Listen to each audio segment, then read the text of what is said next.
Gustad y ved qué bueno es Dios. Dichoso el hombre que confía en él. Salmo capítulo 34, versículo 8. Cuando leemos este Salmo 34, estamos notando que no era un buen momento para David. Las circunstancias adversas y vergonzosas por las que estaba atravesando ciertamente pudieran haber doblegado su espíritu. Sin embargo, este hombre de Dios no deja que los apuros temporales cierren sus ojos a lo eterno. David reconoce que no hay un tiempo en el que Dios no merezca ser alabado.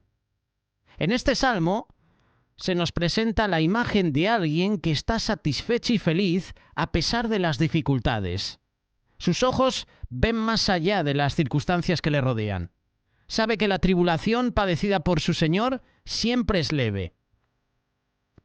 Es como decir que es algo momentáneo y que en lugar de hundirnos en la desesperanza, estar en la presencia de Dios, tener a Dios con nosotros, produce una cada vez más excelente gloria que nos eleva hacia Él.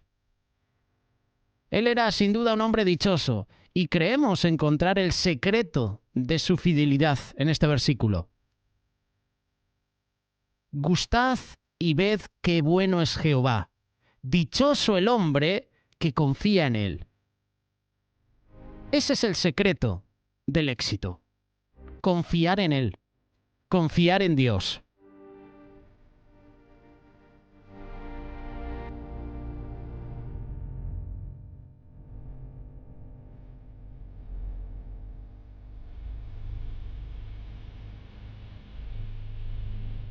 Lo primero que podemos apreciar es que el pasaje contiene un mandato, pero también una invitación. El versículo empieza con esta palabra, gustad. Lógicamente debe ser un mandato, es una orden, proviene de Dios. El único que tiene el derecho por creación, por soberanía, por omnisciencia, todos los atributos que le son propios, a demandar de sus criaturas una acción determinada. Y por eso es un mandato, es una orden. Y es preciso que el hombre sepa que le debe obediencia a Dios, que fue creado para glorificarle, que solo se puede glorificar a Dios de la manera que Él ha establecido. Cuando se hace de otra manera, cuando se rebela contra la ley de Dios, entonces el hombre incurre en transgresión, comete pecado. Eva fue engañada por la serpiente precisamente en este punto. Satanás le dijo que ella podía llegar a ser tan sabia y tan autosuficiente como para determinar por sí misma lo que era bueno o malo. Entonces ella podría hacer sus propias leyes, sus propias normas. No necesitaría depender de Dios, le iría mejor. Serían abiertos sus ojos y sería como Dios. Eva, en lugar de ganar haciendo esto, perdió. Dios, viendo la perversa decisión de Eva y todo el mal que traería sobre la raza, deliberó: he aquí el hombre es como uno de nosotros, sabiendo y el mal, también el bien. Ahora pues, que no alargue su mano y tome también del árbol de la vida y coma y viva para siempre. Adán y Eva decidieron separarse de Dios. Y estos versículos nos dan a entender que debe haber nuestros primeros padres, deberían haber permanecido firmes en la obediencia al mandato de Dios. Cuando hablo de nuestros primeros padres me refiero a Adán y Eva. Había una prohibición que era la de comer del árbol de la ciencia del bien y del mal. La recompensa hubiera sido comer del árbol de la vida y pasar a otro nivel de existencia. Solo el Dios absolutamente sabio, santo y justo puede establecer las reglas del juego, de modo que su gloria sea manifestada y su pueblo sea enriquecido. Y esto lo reconoce el salmista cuando dice: nada falta a los que le temen. A los que buscan a Jehová no tendrán falta de ningún bien. Nunca jamás me olvidaré de tus mandamientos, porque con ello me has vivificado. Salmo 34, verso 9 y 10. Así que esto es un mandato. Gustad. Pero también puede verse que es una invitación porque Dios, al establecer leyes que norman su relación con nosotros, no lo hace para demostrar que Él es el jefe y nosotros los siervos, no. Él no tiene que demostrar nada. Él es el gran yo soy. Él no necesita subir su autoestima estableciendo leyes egoístas como los famosos megalónomos, autócratas que se puede registrar en toda la historia, o como los nuevos jefes en las empresas que quieren notar su presencia. Hay algunos que inspiran terror y temor. Cuidado, que ha llegado el jefe. Los mandamientos del Señor son más bien una invitación a vivir, una invitación a la comunión. Son herramientas de cuidado, de amor. Él quiere que nos vaya bien y que nuestro corazón esté fundamentado en la única roca firme. Es preciso que el hombre sepa que le debe obediencia a Dios, que fue creado para disfrutar de Él, para hallar en Dios su gozo, su deleite. Solo se puede disfrutar de Dios de la manera que Él ha establecido. Entonces, en este mandato, en esta invitación, Dios por medio de David nos mueve a experimentar a Jehová. En el término hebreo se encarece a probar, saborear, percibir, tomarle gusto, relacionarse con el Señor.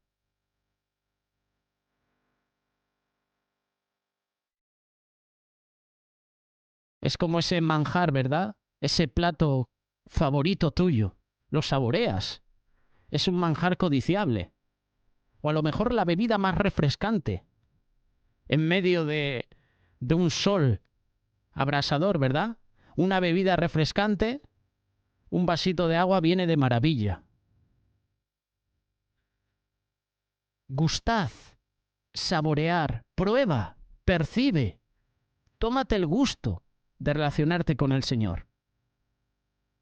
Lo que tenemos aquí es un llamado a la conversión. Es imposible experimentar a Dios si no hay de por medio un nuevo nacimiento. Es lo que le dijo Jesús a Nicodemo. De cierto te digo que el que no naciere de nuevo no puede ver el reino de Dios. De cierto te digo que el que no naciere de agua y de espíritu no puede entrar en el reino de Dios. Lo que es nacido de la carne, carne es, y lo que es nacido del espíritu, espíritu es. No te maravilles de que te dije, os es necesario nacer de nuevo. Esta historia de Jesús y Nicodemo la puedes encontrar en el Evangelio de Juan, capítulo 3. Es imposible acercarse al Padre si no es por el Hijo. Nadie viene al Padre sino por mí. Todas las cosas me fueron entregadas por mi Padre, y nadie conoce al Hijo sino el Padre, ni al Padre conoce a alguno sino el Hijo, y aquel a quien el Hijo lo quiere revelar. Juan capítulo 14, verso 6. Ubicándonos ahora en el contexto del Antiguo Testamento, que es donde se ubica en primer lugar el pasaje que acabamos de leer, gustar a Jehová para un pagano involucraba el compromiso definitivo expresado en las palabras de Ruth. Esas palabras de Ruth a su suegra. No me ruegues que te deje y me aparte de ti, porque a donde quiera que tú fueres iré yo, y donde quiera que vivieres viviré. Tu pueblo será mi pueblo, y tu Dios mi Dios. Gustar a Jehová es abandonar el estilo de vida caracterizado por la idolatría. Para los antiguos la religión determinaba sus leyes, sus costumbres, su nacionalidad. Todo así que una nación idólatra violaba el primer y gran mandamiento de la ley de Dios, por lo que la decisión de gustar al Dios de Israel debe expresarse. Tu pueblo será mi pueblo, tu Dios será mi Dios. En pocas palabras, renuncia a la idolatría. Sirve al Dios verdadero. Conoce a ese Dios a través de Jesucristo, el único mediador entre Dios y los hombres, el único nombre bajo el cielo dado a los hombres en que podamos ser salvos. Pablo reconoció la obra de Dios en los creyentes de Tesalónica, precisamente por esto, porque abandonaron sus ídolos para abrazar al verdadero Dios, para gustar a Cristo.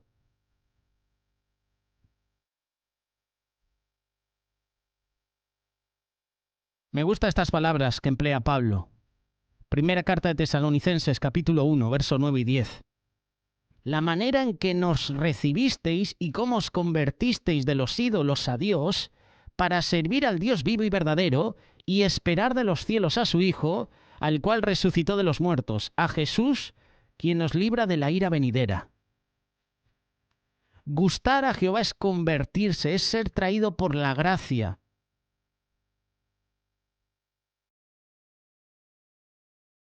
Dejar nuestros propios deseos.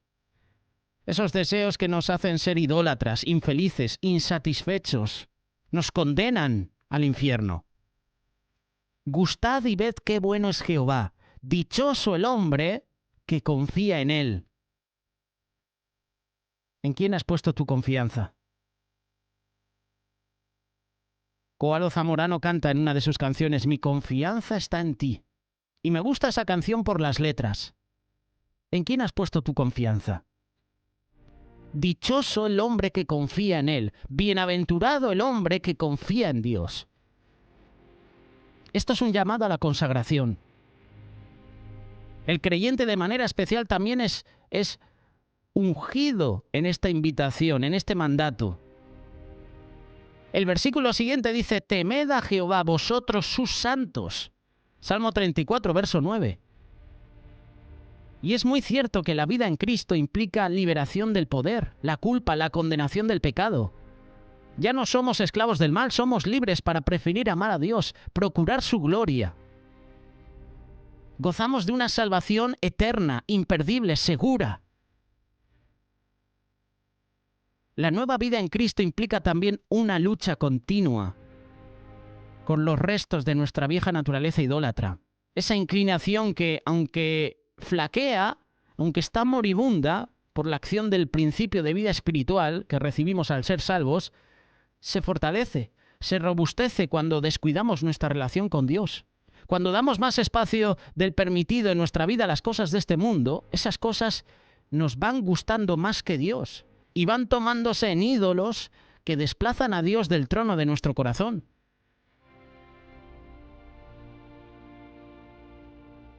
El discípulo Juan, en su primera carta de Juan, capítulo 5, verso 21, dice esto: hijitos, guardaos de los ídolos. Hace unos años hicimos una representación teatral del Peregrino del libro de Bunyan. Y fue un proceso muy duro de preparación del teatro, los personajes, el vestuario, la decoración, pero mereció la pena. ¿Y por qué te digo esto? Porque a nosotros nos ocurre como ese peregrino del libro de Bunyan. Cuando se descuidó, se durmió en la glorieta, se deleitó demasiado en un momento de refrigerio, de descanso, descuidó la lucha con su vieja naturaleza y la urgencia de avanzar en la carrera que tenía por delante. Y allí perdió el pergamino que le acreditaría para entrar a la ciudad celestial. Cuando se dio cuenta de que lo había extraviado, de que lo había perdido, con gran pesar y muchas lágrimas tuvo que volver sus pasos, tuvo que retroceder, tuvo que volver sobre sus pasos, perdiendo un tiempo precioso y añadiendo peligros innecesarios a su caminar. ¿Has leído alguna vez la historia del peregrino de Bunyan? Te la recomendamos. Te la recomiendo ahora. En la época del Antiguo Testamento, gustar a Jehová para el judío desviado, endurecido, cuya consagración a Dios había decaído, involucraba el compromiso definitivo en las palabras de Josué, esas palabras que expresó: ahora pues temed a Jehová y servidle con integridad y en verdad. Quitad de entre vosotros los ídolos, los dioses, a los que sirvieron vuestros padres al otro lado del río y en Egipto, y servir a Jehová. Y si mal os parece servir a Jehová, escogeos hoy a quién sirváis, si a los dioses a quienes sirvieron vuestros padres cuando estuvieron al otro lado del río, o a los dioses de los amorreos en cuya tierra habitáis. Mira lo que dice Josué: pero yo y mi casa serviremos a Jehová. Josué capítulo 24, versículos 14 y 15. Esto se requiere de nosotros también. confiar en la ayuda del Espíritu Santo, no en nuestras propias fuerzas. Debe ser un compromiso definitivo. Todo lo que le conduzca a la idolatría, al adulterio espiritual, a preferir las cosas antes que al dador, a hacer tesoros en la tierra antes que hacerlo en el cielo, lo que está haciendo, si hacemos esto, es que esa relación personal con Dios se deteriore. Haced morir pues lo terrenal en vosotros: fornicación, impureza, pasiones desordenadas, malos deseos, avaricia, que es idolatría, cosas por las cuales la ira de Dios viene sobre los hijos de desobediencia, en las cuales vosotros también anduvisteis en otro tiempo cuando vivíais en ellas. Sean vuestras costumbres sin avaricia, contentos con lo que tenéis ahora, porque Él dijo: no te desampararé ni te dejaré. Por lo tanto, amados míos, huid de la idolatría. ¿No sabéis que la amistad del mundo es enemistad contra Dios? Cualquiera, pues, que quiera ser amigo del mundo, se constituye enemigo de Dios. Todo esto involucra el llamado a gustar al Señor. Isaías lo resume: a todos los sedientos, venid a las aguas, venid, comprad y comed, venid, comprar sin dinero y sin precio. ¿Por qué gastáis el dinero en lo que no es pan, y vuestro trabajo en lo que no sacia? Oídme atentamente, comed del bien, y se deleitará vuestra alma con grosura. Inclinad vuestro oído, y venid a mí. Oíd, y vivirá vuestra alma, y haré con vosotros pacto eterno. Gustad al Señor. La segunda cosa destacable en el pasaje es que contiene un resultado como producto de la experimentación, a saber, ser alumbrados por la verdad. El texto continúa y dice: ved, gustad y ved. Y aquí la palabra hebrea implica contemplar, descubrir, reflexionar, apreciar, pero también implica menospreciar. Es decir, la persona que ha gustado al Señor ha sido iluminado. Los que miraron a Él fueron alumbrados, dice el Salmo 34, verso 5. El velo ha sido quitado de sus ojos. Un velo de ceguera que el enemigo coloca sobre los incrédulos para que no les resplandezca la luz del Evangelio. Ahora puede ver, apreciar la diferencia, puede reflexionar, puede descubrir lo que antes ignoraba. Que aunque creía, al estar engañado, que vivía plenamente, que disfrutaba, que era feliz, en realidad era ciego, miserable, desnudo, estaba muerto en delitos y pecados. Ahora, al ser alumbrado por la verdad, puede apreciar lo verdadero y menospreciar lo falso. Puede discriminar, puede discernir la diferencia entre el que le sirve a Dios y el que no le sirve. Ahora se sabe, se siente vivo. ¿Ha sido esa tu experiencia? Si no ha sido así, el Señor te invita. Ven. ¿Estás sediento? Ven a las aguas. Si crees en mí, como dice la Escritura, de tu interior correrán ríos de agua viva. Debes saber que si no has gustado al Señor, tienes ahora tu mente al revés. Tu sistema de valores está deformado. Estás saboreando la manzana podrida. Esa manzana agusanada, como si fuera una fruta fresca, sana. Gustad y ved. La tercera joya en este versículo: seguridad. Seguridad de que como producto de la relación restaurada con Dios, el hombre alcanza plenitud de todo bien. Es bueno Jehová, dice la palabra. El hombre que ha sido traído por la gracia a probar y experimentar a Dios sabe ahora que Él es la personificación del bien. Y no solo el bien en el sentido moral, sino en el sentido de fructificar. El término hebreo implica abundancia, alegría, agradable, beneficio, éxito, prosperidad, bienestar, placer. El iluminado puede escuchar la exhortación sabia del Maestro, llamando a emplear nuestros esfuerzos en aquello que produce fruto eterno. Trabajar no por la comida que perece, sino por la comida que a vida eterna permanece, la cual el Hijo del Hombre os dará, porque a éste señaló Dios el Padre. Yo soy el pan de vida. El que a mí viene nunca tendrá hambre, y el que en mí cree no tendrá sed jamás. Cuando tú te identificas con Cristo, encuentras beneficios perdurables. No hay un negocio más lucrativo. Jesucristo es el deseado, es el tesoro invaluable que antes estaba oculto a nuestros ojos. El hombre que gusta y ve, encuentra que el Señor es bueno. Además, porque cuando se hace evidente su propia miseria espiritual, cuando su propio pecado le envuelve, cuando las tentaciones son tan fuertes que siente desfallecer, cuando las aguas están hasta el cuello, puede clamar a Jehová, y él oye.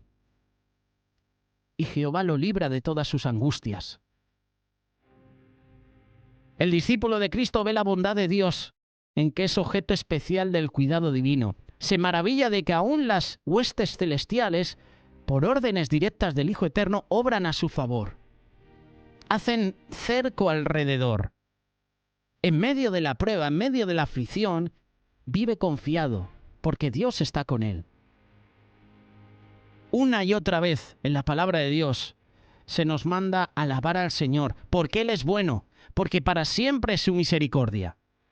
Los ídolos, por el contrario, aparte de que no son dioses, son creaciones corruptas de la mente desviada de los seres humanos, no son buenos, son malvados.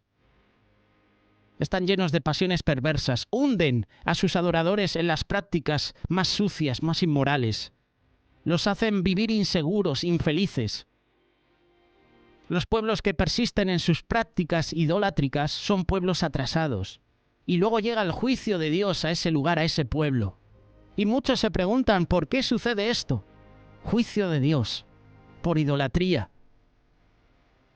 Hacen a los hombres semejantes a ellos. Tienen boca, mas no hablan. Tienen ojos, mas no ven. Orejas tienen, mas no oyen. Tienen narices, mas no huelen. Manos tienen, mas no palpan. Tienen pies, mas no andan. No hablan con su garganta. Semejantes a ellos son los que los hacen, y cualquiera que confía en ellos. Salmo 115, verso 5. Es decir, se hacen inútiles. Es así también para todos los que aman su pecado, prefiriendo antes el pecado, el placer del mundo, que a Dios. Y el resultado es una sociedad sin valores, una sociedad infeliz, infructífera, inculta, hogares destruidos, jóvenes esclavos de las drogas, violencia de género, confusión sexual, embarazos prematuros, abortos sin número, autoridades corruptas, profesionales deshonestos, empresarios explotadores. Todo esto lo causa el pecado. Todo esto lo causa no tener a Dios en nuestra vida. Lo mismo ocurre cuando el creyente descuida su consagración. Se va haciendo insensible, inútil. Pero Dios es bueno. Su ley es pura. Dios convierte el alma. El pecador más corrupto, más hundido en pecado es convertido en una persona de bien. Aprende a amar a Dios con todo su ser y a su prójimo como a sí mismo. Todos los que antes la habían conocido en sus andanzas pecaminosas ahora se maravillan del cambio que Dios ha hecho en su vida. Como ocurrió con Saulo. Cuando lo vieron predicando a Cristo, estaban atónitos y decían, ¿no es este el que asolaba en Jerusalén a los que invocaban este nombre? ¿Y a eso vino aquí, para llevarlos presos ante los principales sacerdotes? Hechos capítulo 9, verso 21. Oh, es bueno Jehová. ¿No lo ves? Quiera Dios abrir tus ojos como lo hizo con el siervo de Eliseo, para que veas la salvación del Señor. Segundo libro de Reyes, capítulo 6, verso 17. El punto culminante, el resultado lógico. El creyente está en Dios, satisfecho, feliz. ¿Cómo termina este pasaje? Dichoso el hombre que confía en Él.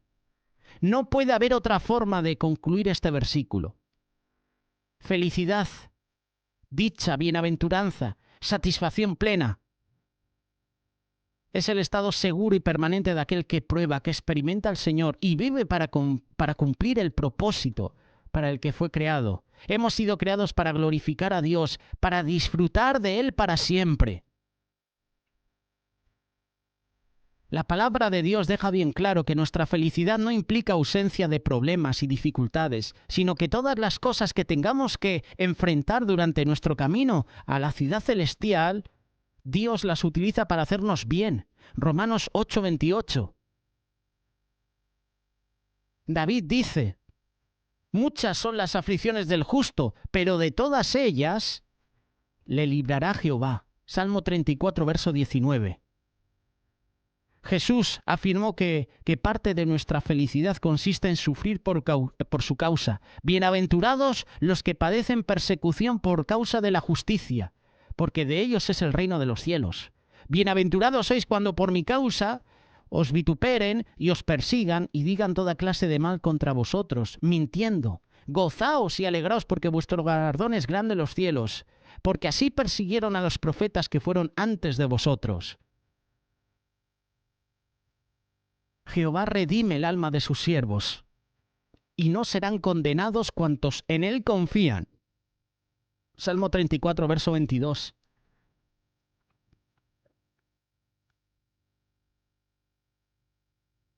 Dichoso el hombre que confía en él. Gustad y ved qué bueno es Jehová. Dichoso el hombre que confía en él. Tú y yo somos dichosos. Somos bienaventurados porque confiamos en Él. La pregunta es, ¿confías en Él? ¿Confías en Dios? ¿O confías en el hombre? Dice la palabra: maldito el varón que confía en el hombre. No dice maldito el hombre que confía en el hombre. No, maldito el varón que confía en el hombre. Varón está hablando de una persona que ha dado su vida a Cristo. Está hablando de una persona consagrada. Por eso dice varón, si no diría maldito el hombre que confía en el hombre. Está diciendo maldito el varón, porque en esa época, en el Antiguo Testamento, varón era esa persona consagrada a Dios, esa persona que tenía una relación personal con Dios. Dichosos, bienaventurados los que confían en ¿quién? ¿En el hombre? No, en Dios. ¿En quién has puesto tu confianza? Mi confianza está en ti.